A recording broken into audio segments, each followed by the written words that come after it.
Hello everyone, তো আজকে আমি তোমাদের সঙ্গে শেয়ার করবো চিকেন পাটিয়ালি। তো চলো প্রথমে চিকেনটাকে ম্যারিনেট করে নেবো। এই দেখো টক দই দিয়ে দিয়েছি। এইবার দিয়ে দিচ্ছি আদা রসুন বাটা, দিয়ে দিচ্ছি ব্ল্যাক পেপার, দিয়ে দেবো অল্প পরিমাণ নুন, দিয়ে এটা মিশিয়ে 15 থেকে 20 মিনিট রেখে দেবো।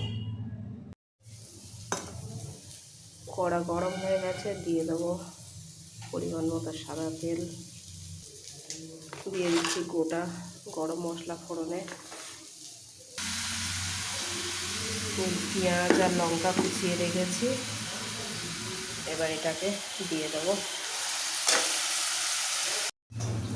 এবারে টমেটোটা ছোট্ট ছোট্ট করে চপ করে নিয়েছি, এবার দিয়ে দেবো।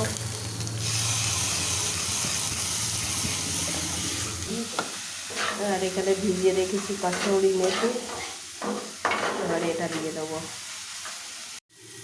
এবারে দিয়ে দিচ্ছি কাসুরি মেথি।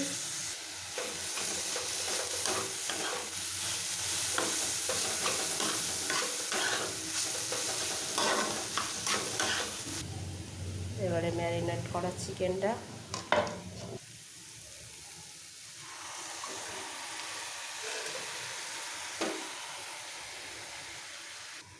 এবারে এটাকে ভালো করে কষাতে থাকবো হালকা আছে।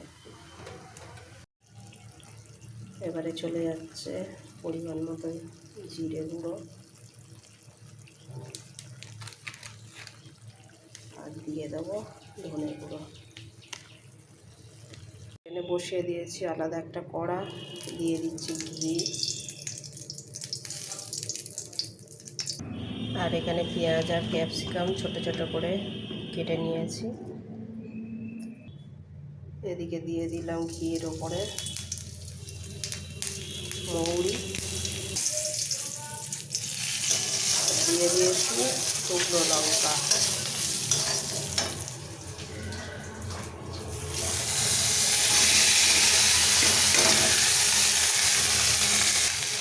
দিয়ে এটা হালকা ভালো করে একটু ভেজে নেবো, বেশি ভাজবো না। দিয়ে এটা ওর মধ্যে দিয়ে দেবো।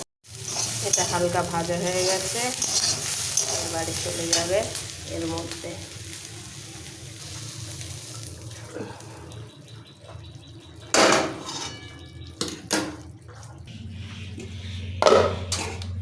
এবারে এই কাজু বাটাটা বেটে রেখেছিলাম, এবারে এটা চলে যাচ্ছে। উপর থেকে দুটো কাঁচা পাকা লঙ্কা ছড়িয়ে দিলাম। তো আমাদের রেডি হয়ে গেল চিকেন পাটিয়ালা। তো কেমন লাগলো অবশ্যই জানাবে।